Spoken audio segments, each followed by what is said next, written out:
오늘 시편 심층 강의 127번째 시간인데 여기 이 숫자가 안 바뀌었네요. 오늘 127번째 시간입니다. 127번째. 여호와를 믿으라. Trust in the Lord. 여호와를 믿으라.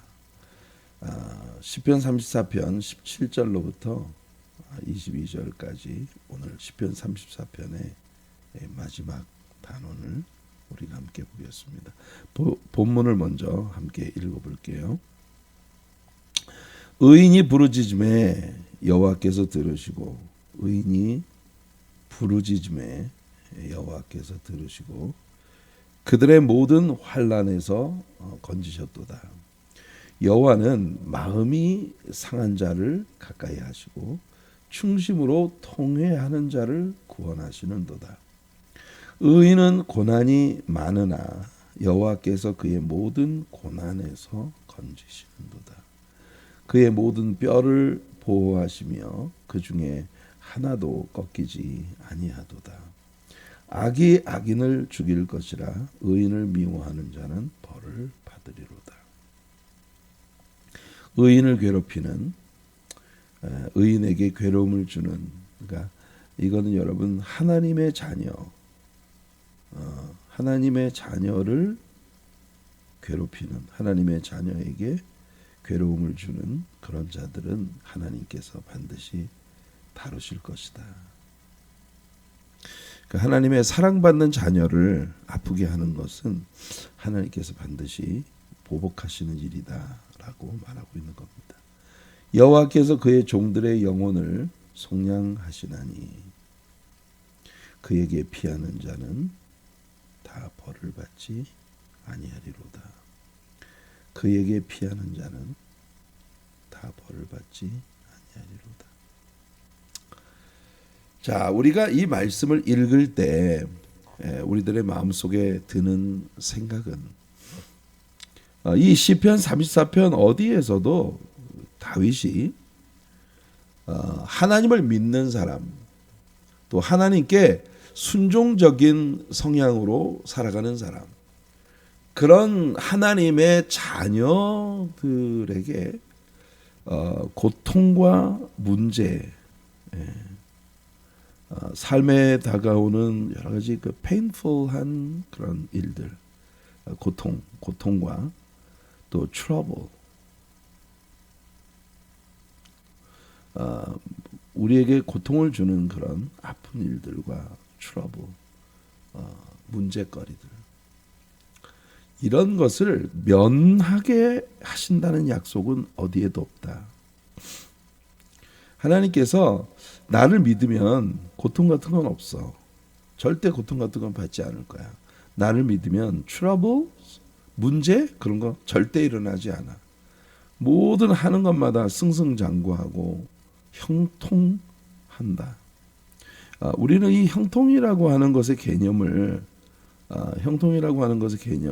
늘 내가 원하는 대로, 내가 모든 그 원하는 대로 이루어진다. 이걸 형통이라고 보면 형통. 내 마음에 소원하는 대로 이루어지는 것. 그런데 형통이라는 단어의 진정한 개념은 우리가 그 페니 제인 크로스비의 나의 갈 길 다가도록 예수 인도하시니 그 찬양에서 보면 마지막 그 코러스의 후렴 부분의 마지막 가사가 어떻게 되느냐면요, 그 페니 제인 크로스비의 원래의 가사를 그대로 인용한다면 Whatever befallen upon me, 내 삶에 무슨 일이 다가와도 I know, 나는 확실히 알아요. 뭘? That Jesus does well. 모든 내게 닥쳐오는 모든 일들 가운데서 예수님이 지금 아주 잘 하고 계신 중이다. 형통, 우리 무슨 일을 만나든지 만사 형통하리라라고 번역되어 있는 그 형통이라고 하는 것에 대한 진정한 개념이 우리의 인생에 무엇이 다가오더라도 결국은 우리 주님께서 그 모든 것들을 아주 잘 하고 계시다. 주님께서 doing well, 지금 아주 잘 하고 계신 중이에요. 그러니까 우리는 그냥 믿으면 돼요. 그게 형통의 개념입니다. 다윗은 지금 이 시에서 우리에게 그걸 말해주고 있어요. 지금 금방도 다윗은 가드왕 아기스에게 아비멜렉 앞에서 망명을 요청했다가 그 사울 왕의 그 집요한 추적과 고통 가운데에서 너무 힘이 들어서 블레셋으로 망명을 신청을 했다가 이내 내가 하나님의 기름 부음 받은 자녀인데 내가 이 이방 할례 없는 이방인에게 내가 가서 도움을 받고 산다니. 그래서 이내 후회를 하고 미친 사람 흉내를 내서 그 왕 앞에서 쫓겨나고 난 다음에 광야에 다시 돌아왔을 때 지은 시거든요.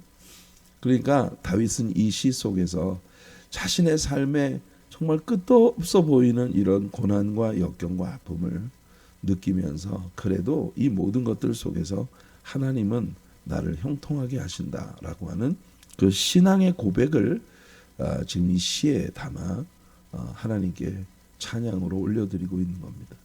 하나님의 자녀라고 해서 모든 문제로부터 면제되지는 않아요. 왜냐하면 우리 다 인생이고 세상에서 육체 가운데 사는 우리들의 생을 살아가는 동안에는 우리들 중 어느 누구도 고난과 아픔에 면역되지 못합니다. 어려운 일이 다가오면 얼마나 우리 영혼이 침체돼서 힘들어하고 그 아픈 가운데에서 막 부르짖어서 기도하고 그 애통한 마음을 가졌을 때 우리들의 마음은 얼마나 힘이 들어요. 힘이 들죠. 그런데 여전히 다윗은 우리들에게 하나님 앞에 우리가 고통과 모든 문제에 대해서 면제되지는 않을지라도 그런 일을 만날 때 우리는 하나님 앞에 믿음으로 나아가 부르짖는 부르짖음 즉 기도의 은혜를 누릴 수 있다는 겁니다. 이게 다윗이 이 시에서 얘기해 주고자 하는 거예요. 자, 시편 34편 지금 우리가 펼쳐놓고 있는 시편입니다. 지난 4절 우리가 공부할 때 내가 여호와께 간구하매 내게 응답하시고 내 모든 두려움에서 나를 건지셨도다. 또 6절에서 이 곤고한 자가 부르짖음에도 나오죠. 여호와께서 들으시고 그의 모든 환난에서 구원하셨도다. 그리고 오늘 우리의 본문 가운데 17절을 보면 의인이 부르짖음에 여호와께서 들으시고 그들의 모든 환난에서 건지셨도다. 또 오늘 본문의 19절에서 의인은 고난이 많으나 여호와께서 그의 모든 고난에서 건지시는도다. 그러니까 우리가 고난이나 아픔이나 고통이나 이런 문제에 면제되지는 않을지라도 우리가 당하는 모든 것들 속에서 하나님을 믿고 부르짖어 기도하면 하나님께서 우리의 상황을 보시고 도리어 모든 문제를 복으로 바꾸어 주시는 하나님. 그런 과정에서 하나님은 또 우리들을 통해 그런 그 고난과 고통과 아픔을 기도로서 이겨내며 또 하나님께서 모든 것들을 바꾸어 합력해서 선이 되도록 하시는 그런 모든 과정을 통과하며 우리들의 그런 모습이 다른 사람에게도 복이 되게 하신다는 걸 다윗은 우리들에게 서제스트 해주고 있는 겁니다. 우리들에게 가르침을 주고 있는 겁니다. 자, 시편 28편 7절을 보면 여호와는 나의 힘과 나의 방패이시니 내 마음이 그를 의지하는 trust in the Lord 믿는단 말입니다. 도움을 얻었도다. 그러므로 내 마음이 크게 기뻐하며 내 노래로 그를 찬송하리로다. 여러분 우리가 내면에서 이와 같은 은혜를 경험하는 환희가 우리의 노래를 통해서 터져 나올 때 이 노래는 다른 사람에게 들려주는 우리의 간증의 역할을 하는 거예요. 자, 우리가 잘 알고 있는 이사야 41장 10절 말씀입니다. 두려워하지 말라. 내가 너와 함께 함이니라. 놀라지 말라. 나는 내 하나님이 됨이니라.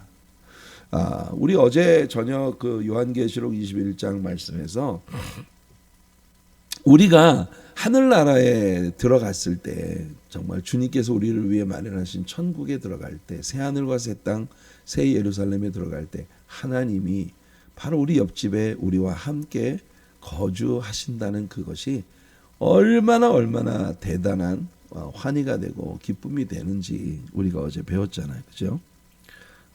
여러분, 하나님이 내 하나님이 되신다는 거.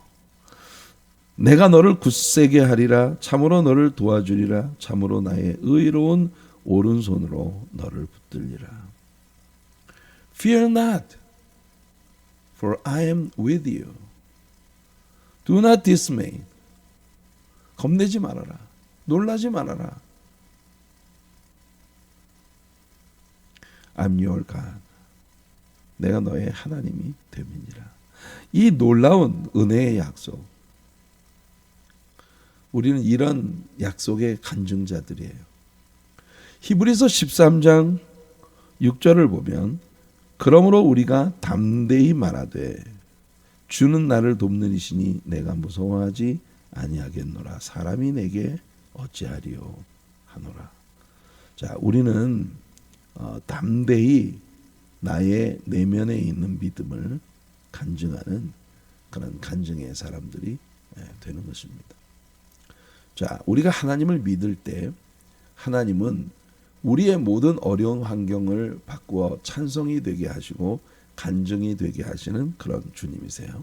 자, 그 다음에 오늘 본문은 우리들에게 하나님은 우리들의 그 어떤 삶의 환경이 우리에게 가져다주는 어려움들이나 이런 모든 것들을 이기게 하시는 것만 아니라 우리의 감정적인 부분, 우리의 emotional side, 우리들의 감정의 기복, 감정의 흔들림, 우리들의 감정이 심하게 흔들리는 그런 이 내면의 어떤 feeling에 관한 문제, 여기에도 우리 하나님께서 개입하신다. 이 감정, 우리가 인생을 살면서 이 감정을 잃는다는 것, 이게 우리를 참 괴롭게 하는 일이에요. 사람이 마음이 상하면 그게 사람을 정말 힘들게 하는 일이거든요. 어떤 사람이 마음이 상해서 그 상한 마음 때문에 막 아파하는 그런 모습을 볼 때 그게 정말 제일 가슴이 아파요. 특히 우리 자녀들이 뭘 하고 싶은데 그게 지 마음대로 안 될 때 그 마음의 상처를 입고 막 괴로워하는 그런 모습을 보는 건 너무 가슴 아프죠. 우리 교우들이 신앙생활을 해 나가다가 뭔가 내 마음대로 되지 않을 때 이 마음이 상해서 그 괴로워하는 그런 모습을 볼 때 그게 참 제 가슴이 아파요.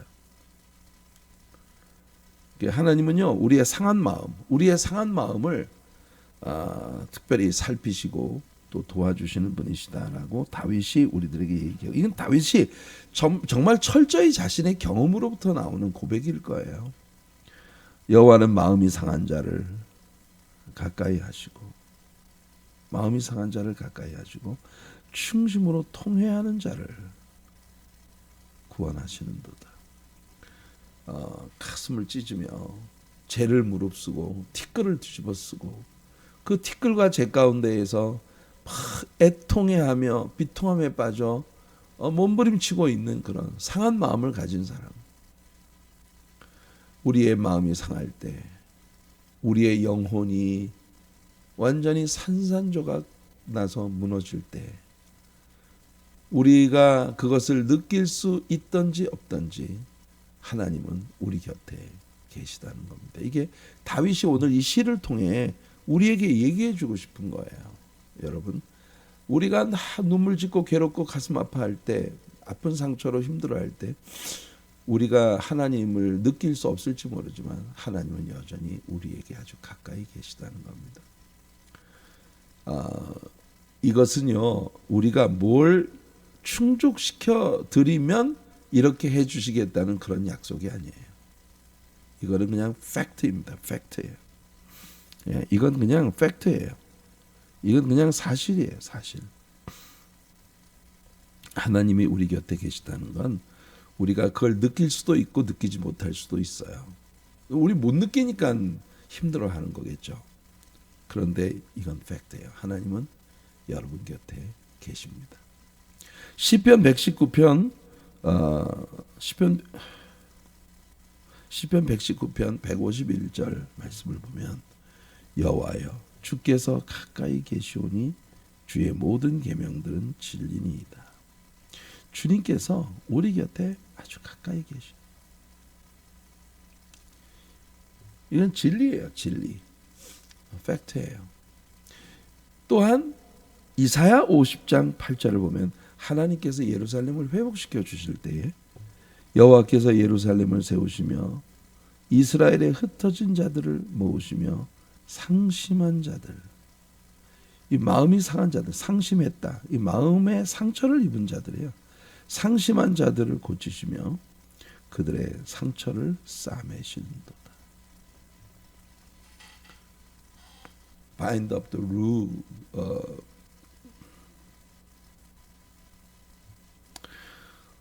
wounded heart. He is binding up the wounded heart. 상처 입은 영혼, 깨어진 영혼, 그 상처 입은 영혼들을 싸매 주시는. 어렸을 때 뭐 이렇게 상처가 나면 어머님이 빨간 약을 바르고 반창고로 이렇게 싸매 주실 때 벌써 다 났어요. 마음이. 하나님이 상처 입은 우리들의 마음을 그렇게 싸매 주시는 그런 은혜를 우리에게 베풀어 주시는 겁니다. 언제? 우리가 부르짖어 주님께 기도하며 우리의 모든 상한 마음을 주님 앞에 내려놓을 때. 이사야 50장 8절을 보면 나를 의롭다 하시는 이가 가까이 계시니 나와 다툴 자가 누구냐. 하나님이 내 옆에 계시는데 나와 다툴 자가 누구냐. 나와 함께 설지어다. 나의 대적이 누구냐. 내게 가까이 나아올지어다. 어디 나를 대적할 자 있으면 와봐. 왜냐하면 하나님이 내게 계시니까. 어렸을 때 있잖아요. 친구들하고 막 이렇게 놀다 보면 다툴 때가 있잖아요. 심하게. 제일 서러운 게 뭐냐면요. 나한테 형이 없다는 거예요. 저는 어린 시절에 누이들과만 지냈기 때문에. 그러니까 친구들하고 뭐 문제가 있어가지고 둘이 막 대판 싸우잖아요. 친구들하고 뭐 놀다 보면 티격대고 싸우면서 크는 거 아닙니까? 근데 싸워서 지가 한 코 두드려 맞아가지고 그래가지고 울고 갔어. 그럼 그걸로 끝나야지. 형을 데리고 와요. 그러면 진짜 서럽잖아요. 나는 형이 없으니까 형을 데리고 오는 거야. 근데 여러분 하나님께서 우리들에게 지금 하시는 말씀이 그겁니다. 우리가 어디 가서 두드려 맞고 오면 하나님이 우리 옆에서 같이 가주시는 거예요. 야, 너 나와봐.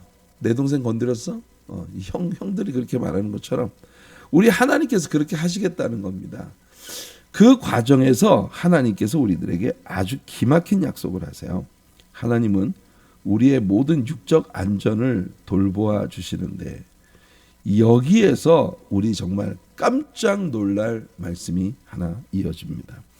자, 이 시를 메사니c 삶, 메시아 시편이 되게 하는 요인이 되는 구절이에요. 의인은 고난이 많으나 여호와께서 그의 모든 고난에서 건지시는도다. 그의 모든 뼈를 보호하시며 그 중에서 하나도 꺾이지 아니하도다. 와, 여러분 이 시편 34편이 메시아 시편 중에 하나입니다. 메시아 시편이란 뭐라 그랬어요? 시편에 있는 어떤 구절이 신약 성경에 예수 그리스도에 대한 예언의 의미로 기록이 되었다고 신약 성경에서 직접적으로 refer 되고 있는, 인용되고 있는 신약 성경에서 레퍼런스를 가지고 있는 그런 시가 바로 The Messianic Psalm, 메시아 시편입니다. 메시아 시편. 예, 그의 모든 뼈를 보호하시며 그 중에 하나도 꺾이지 아니하도다. 자, 우선 말이죠. 보편적인 이 말씀이 주는 은혜를 먼저 생각해 봅시다. 여기서 보호하신다. 그의 모든 뼈를 보호하신다 할 때 그 보호한다는 말이 히브리 말로 샤마르입니다. 샤마르. 이 샤마르라고 하는 히브리어가 가진 의미가 가시로 울타리를 친다. 그러니까 아무도 손대지 못하게, 아무도 접근하지 못하게 이 날카로운 가시로 울타리를 쫙 쳐서 함부로 누구도 접근하지 못하게 하는, 하나님께서 우리의 울타리가 되어주신다는 그런 은혜예요. 기억하세요, 여러분. 여러분들이 삶이 공경에 빠졌을 때 하나님께서 가시로 울타리를 쳐주셔서 여러분들을 보호해 주시는 분이시다. 그래서 여기에 어근을 두고 있는 가시로 울타리를 친다라고 하는 그 개념으로부터 이 샤마르라고 하는 단어가 쓰여지는 용례가 지킨다, 보호한다, 책임진다. 예, 이런 의미로 이 샤마르라고 하는 단어가 쓰여져요. 하나님은 여러분을 지키시는 분입니다. 이 단어가 창세기 2장 15절에 여호와 하나님이 그 사람을 이끌어 에덴 동산에 두시고 그것을 경작하며 에덴 동산을 경작하며 에덴 동산을 지키게 하셨다. 이 샤마르입니다. 샤마르. 그러니까 아담으로 하여금 하나님이 지으신 피조물들을 보존하고 그것들을 다스리고 정복하고 하게 하신, 지키게 하셨다. 하나님은 아담에게 에덴 동산을 경작하고 책임지도록 그렇게 맡기셨어요. 그런데 그것을 하나님은 하나님의 자녀된 우리들에게 하나님이 해주시는 일이라는 겁니다. 특히 이 단어는 야곱이 외삼촌의 양무리를 칠 때, 여러분들이 창세기 30장 31절을 보시면 외삼촌의 양무리를 야곱이 맡아서 내가 그걸 지키겠다라고 외삼촌과 약속을 합니다. 그때 쓰여진 말이 바로 샤마르예요. 마치 목자가 양무리를 치는 것처럼 하나님은 저와 여러분을 주님의 울타리에 있는 양들로 보살펴 주신다는 겁니다. 당연히 여러분들은요, 이 말씀을 사도 요한이 예수 그리스도에게 적용시켰다는 걸 알고 계실 거예요. 보세요. 이 일이 일어난 것은 그 뼈가 하나도 꺾이지 아니하리라 한 성경을 응하게 하려 함이라. 자, 이것이 예수님에게서 이루어질 예언이었다라고 요한이 신약 성경에서 직접 이 시편을 인용한 겁니다. 그 뼈가 하나도 꺾이지 아니하리라. 이게 무슨 말이냐면 예수님이 십자가에 못 박히셨는데 사실상 여러분 정오에 예수님의 십자가가 세워지고 오후 3시쯤에 예수님이 다 이루었다 말씀하시고 돌아가셨어요. 여러분 그 십자가의 형틀이라는 것이 그렇게 몇 시간 만에 사람이 죽지 않습니다.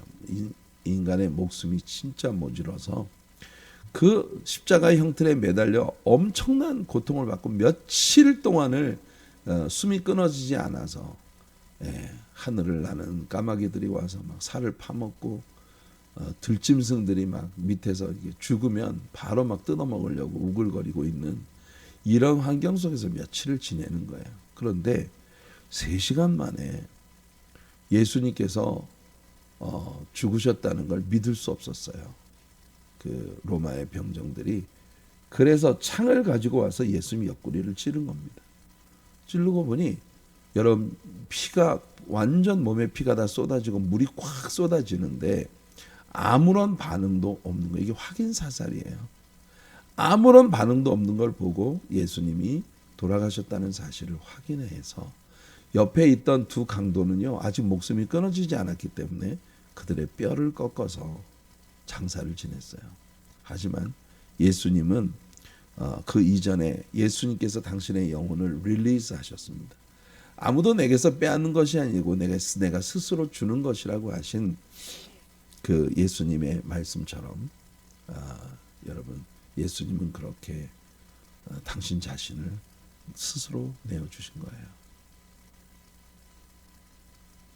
이것이 시편 34편의 다윗의 시가 예수님에게 이루어진 사건입니다.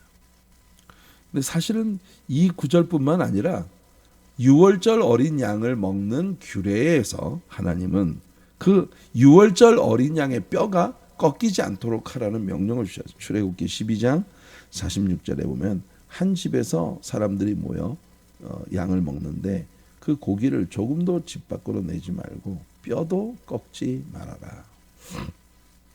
이것이 유월절 어린 양으로 십자가에 못 박혀 죽으실 예수 그리스도의 형편을 우리들에게 보여주는 예언이었어요. 민수기 9장 12절을 보면 아침까지 그것을 조금 더 남겨두지 말고 그 뼈를 하나도 꺾지 말아서 유월절 모든 율례대로 지킬 것이니라. 유월절 어린 양의 규례가 바로 이겁니다. 예수님은 유월절에 십자가에 못 박혀 죽으셨거든요. 그래서 유월절에 우리를 구속할 어린 양으로서 예수님의 죽으심에 대한 예언이 바로 이 시편 34편의 다윗의 말씀이었다는 겁니다. 마지막으로 여호와 하나님은 그의 자녀들을 지키시기 위해 자녀들을 대적하는 자녀들의 원수들, 자녀들을 공격하는 자녀들의 원수들을 하나님께서 직접 다루시겠다는 약속을 주십니다. 그것이 오늘 이 시편의 마지막 두 구절이에요. 악이 악인을 죽일 것이라 의인을 미워하는 자는 벌을 받으리로다. 여호와께서 그의 종들의 영혼을 속량하시나니 그에게 피하는 자는 다 벌을 받지 아니하리로다. 그러니까 여러분, 세상에는 사람을 구분짓는 다양한 그 구분선이 있어요. 인종적인 구분, 그리고 또 뭐 학력에 대한 구분, 또는 어떤 지위, 이 세상에서 그 사람이 누리는 포지션, 이런 것들에 따른 여러 가지 사람을 갖다가 결정짓는 그런 이 구분선들이 있어요. 하지만 하나님께는요, 인류는 딱 둘 중 하나입니다. 어린 양을 믿는 자, 그에게 피하는 자. 어제 우리 배웠잖아요. 영원히 꺼지지 않는 유황불문 속에 던져질 죄목을 우리도 다 동일하게 가지고 있는데, 우리가 하나님 앞에 특별하게 구별되어지는 것은 우리가 하나님이 주신 유월절 어린 양 예수 그리스도를 믿었다는 겁니다. 여호와를 믿어라. 이것이 우리의 유일한 살 길이다. 이것이 시편 34편에서 다윗이 우리에게 선언해 주고 있는 겁니다. 그러면 우리는 주님 편이에요. 악이 악인을 죽일 것이라. 우리도 악이 있었잖아요. 근데 악이 우리를 죽이지 못하는 건 유월절 어린 양으로 그 뼈가 꺾이지 아니하시며 유월절 어린 양으로 죽으신 예수 그리스도를 믿는 믿음이 있었기 때문에, 그 믿음 때문에 하나님께서는 우리를 그 종들, 또 그가 의롭다 하시는 의인, 이런 모든 의인의 반열에 우리를 서게 하셔서 그에게로 피하는 자는 다 벌을 받지 아니하는 그런 복을 누리게 하셨다는 겁니다. 로마서 8장에서 바울 사도가 이렇게 단정짓습니다. 누가 능히 하나님께서 택하신 자들을 고발하리요. 의롭다 하신 이는, 우리 택하신 자들을 의롭다고 단정지어 불러주신 분은 하나님이시다. 누가 정죄하려? 하나님이 우리를 의롭다 하시는데 누가 정죄할 수 있겠느냐? 죽으실 뿐 아니라 다시 살아나신 이는 그리스도 예수시니 바로 십자가에 죽으시고 부활하신 예수 그리스도로 말미암아 우리는 하나님 앞에 의롭다 하심을 받았어요. 그 확증이 뭐냐? 그는 하나님 우편에 계신 자요 우리를 위하여 간구하시는 자시니라. 이 예수님 때문에, 이 예수님으로 말미암아 우리는 다 하나님의 택하신 자들이 되고 하나님이 의롭다 하시는 자들이 되었다는 겁니다. 누가 우리를 정죄하리요? 하나님이 우리를 의롭다 하시는데 누가 우리를 정죄할 수 있겠는가? 이게 믿음의 원리예요. 그래서 바울 사도는 로마서 8장 1절과 2절에서 선포합니다. 여러분, 오늘 우리들의 적용 말씀이에요. 그러므로 그리스도 예수 안에 있는 자에게는, 예수 안에 있는 자에게는 결코 정죄함이 없나니. condemnation입니다. 정죄함. No condemnation for those who are in Christ Jesus. 그리스도 예수 안에 있는 자에게는 condemnation, 저주가 없다. 이는 그리스도 예수 안에 있는 생명의 성령의 법이 죄와 사망의 법에서 너를 해방하였습니다. 이게 예수 그리스도를 믿음으로 말미암아 우리가 서 있는 위치예요. 오늘 하나님께서 우리를 자녀 삼아 주신 귀한 은혜 여러분들의 생애 내내 감사하며 살아가는 여러분들 되시기를 바라고, 오늘 하루를 보내면서 예수님과 동행하는 그런 삶의 은혜가 여러분들에게 넘치는 은혜의 하루가 되기를 예수님의 이름으로 축복해 드립니다. 거룩하신 우리 하나님 아버지,